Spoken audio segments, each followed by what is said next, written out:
Good morning, students. Chapter number 4. Today we are going to study next topics. Uh, Further, we are going to classify the animal kingdom. The very first phylum of the kingdom Animalia is phylum Porifera. Let us start with this basic phylum Porifera. Members of this phylum are commonly known as sponges. They are generally marine and mostly asymmetrical animals. These are primitive multicellular animals and have cellular level of organization.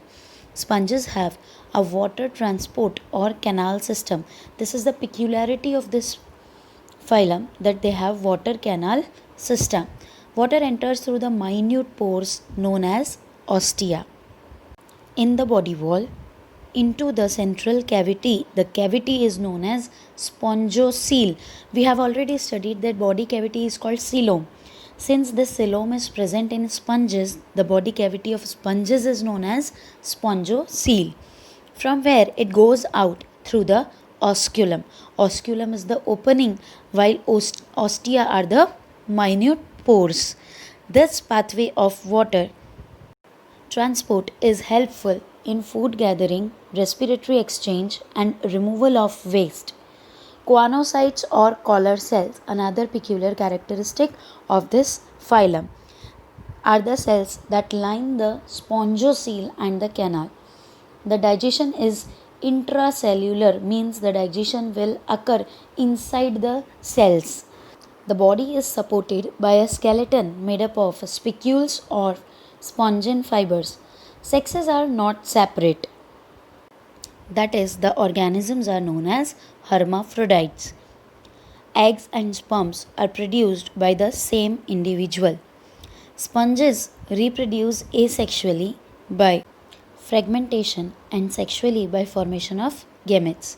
Fertilization is internal while development is indirect. Indirect development means there are some larval stages which are morphologically distinct from the adult.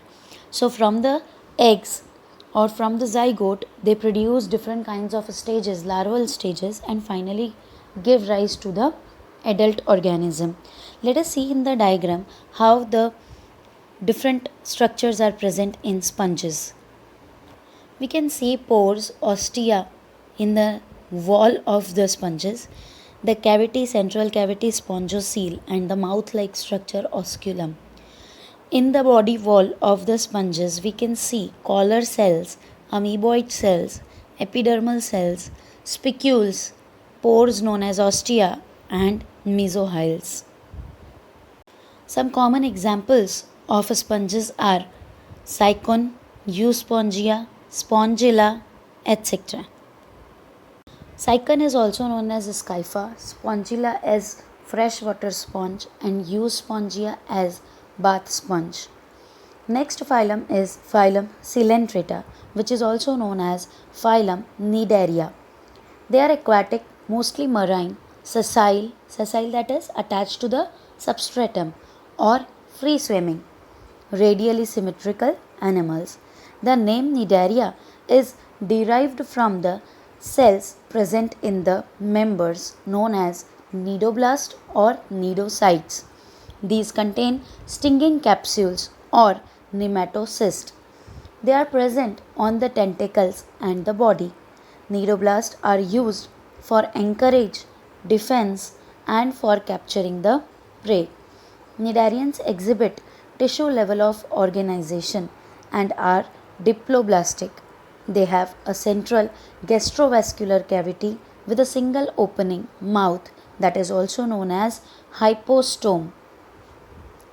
Here we can see gastrovascular cavity, nerve net, epidermis, mesoglia. As we have seen that diploblastic animals have mesoglia, gastrodermis, and tentacles. Now in the tentacles and the body wall, there are special cells called cnidocytes, which are also known as stinging cells. Digestion is extracellular and intercellular both. Some of the cnidarians, example corals, have a skeleton composed of calcium carbonate. Cnidarians exhibit two basic body forms called polyp and medusa. Here, Aurelia is found in the medusa form, while Adamsia, that is sea anemone, is found in a polyp form. The polyp form is sessile, that is attached to substratum, while medusa is free swimming. In sessile, we can have the examples Hydra, Adamsia, etc., while the umbrella shaped free swimming is found in Aurelia, that is jellyfish. Those cnidarians which exist in both the forms exhibit alternation of generation, that is known as metagenesis. That is, they can occur in polyp form also and medulla form also. Polyps produce medusae asexually and the medusae form polyps sexually. Example is Obelia. Other example includes Physalia, also known as Portuguese man of war, Adamsia, sea anemone, Panatula, sea pen, Gorgonia, sea fan, and Meandrina, that is brain coral. Next phylum is phylum Ctenophora. Ctenophores, commonly known as sea walnuts or comb jellies, are exclusively marine and radially symmetrical. They are diploblastic organisms with tissue level of organization. The body bears 8 external rows of ciliated comb plates which help in locomotion. Digestion is both extracellular and intracellular. They exhibit a characteristic known as bioluminescence. It is the property of any living organism to emit light. This is well marked in ctenophores, that is, this characteristic is very particular to this phylum only. Sexes are not separate, that is, they are hermaphrodites. Reproduction takes place only by sexual means, where fertilization is external with indirect development, that is, larval stages are found. Examples are Pleurobrachia and Ctenophora. Next phylum is phylum Platyhelminthes. They have dorso-ventrally flattened body, just like a paper, hence also called flatworms. These are mostly endoparasites. Endo means inside. So the parasites which live inside the body of the animals, including human beings, are known as endoparasites. Flatworms are bilaterally symmetrical, triploblastic and acoelomate animals with organ level of organization. Hooks and suckers are present in the parasitic form.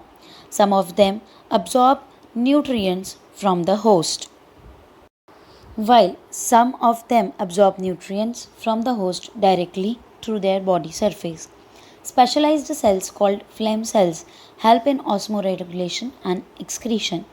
Sexes are not separate, fertilization is internal, and the development is through many larval stages. Some members, like Planaria, possess high regeneration capacity. Examples Taenia, tapeworm, and Fasciola, liver fluke. Next phylum, phylum Eschyhelminthes. The body of these organisms is circular in their cross section. Hence, they are named as round worms. They may be free living, aquatic, and terrestrial, or parasitic in plants and animals. Roundworms have organ system level of body organization. They are bilaterally symmetrical, triploblastic, and pseudocoelomate animals. Alimentary canal is complete with a well developed muscular pharynx. An excretory tube removes body waste from the body cavity through the excretory pore. Sexes are separate and hence they are known as dioecious, that is, male and female are distinct. Often females are longer than the males. Fertilization is internal and development may be direct. The young ones resemble the adult, or it may be indirect through many larval stages. Examples are Ascaris roundworm, Wucheria, filaria worm, Encyclostoma hookworm. Here we can say the male is shorter than the female. Remaining phylum we will study in the next lecture.